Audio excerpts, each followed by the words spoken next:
Do you want him back as your starting running back in 2020? He's under contract for 3 more years. You can ask Joe tomorrow. Do you want him back? You can ask Joe tomorrow.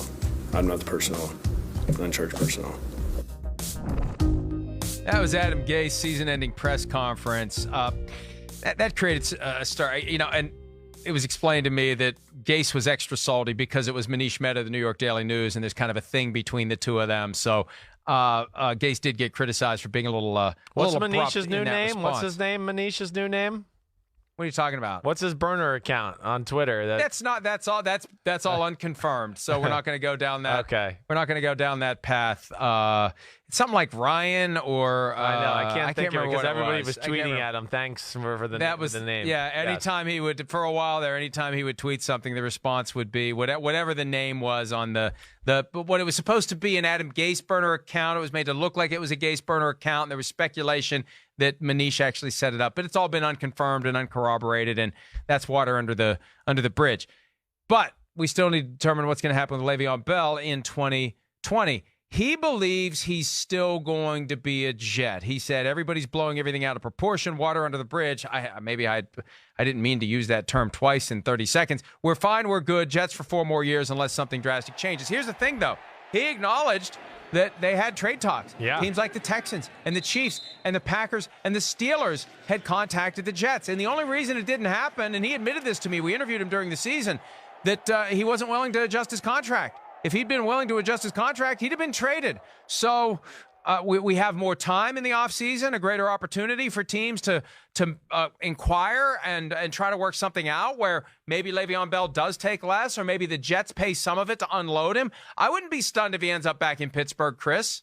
You know what? You're right. I think that's the one place I look at and go, I could see that happening. And then, yes, you're right. Jets may be paying part of the salary. It's going to have to be something like that.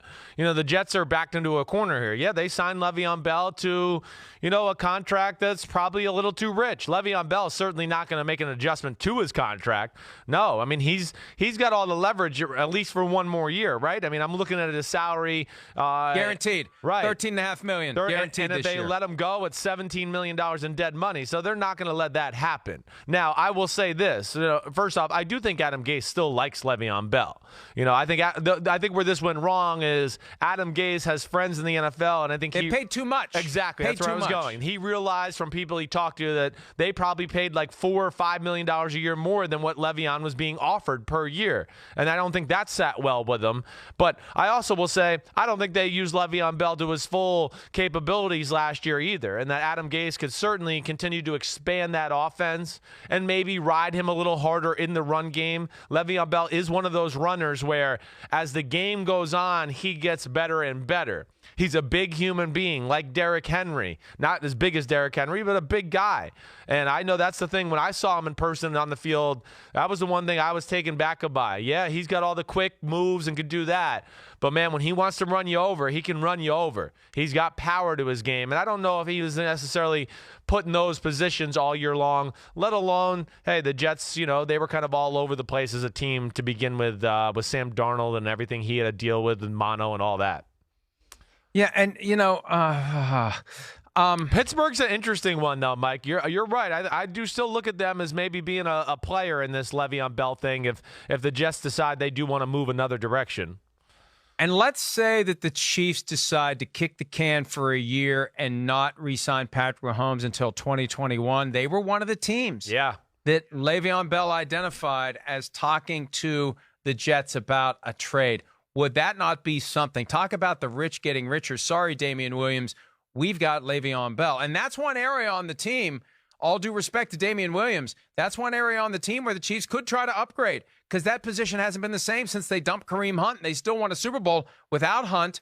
But, Chris, I think whether it's through free agency, trade, or the draft, you're going to look at the Chiefs trying to upgrade the running back position for 2020. I would think you're right there. Yes. LaShawn McCoy, it's coming to an end. You're not going to depend on him to be a bell cow guy. Damian Williams, good, very good. Don't get me wrong. But yes, I think they're going to try to continue to look for that guy like they had in Kareem Hunt, who really, he was a runner, but you could line Kareem Hunt in the slot, right? And he's one of those guys like a Le'Veon Bell. You put him in the slot, and he's really as good as a slot receiver, running routes and doing things that way too. And those are tough matchups for defenses and dealing with that and the personnel sets that go along with it. So, yes. And Kansas City, hey, they just won a Super Bowl through their offense.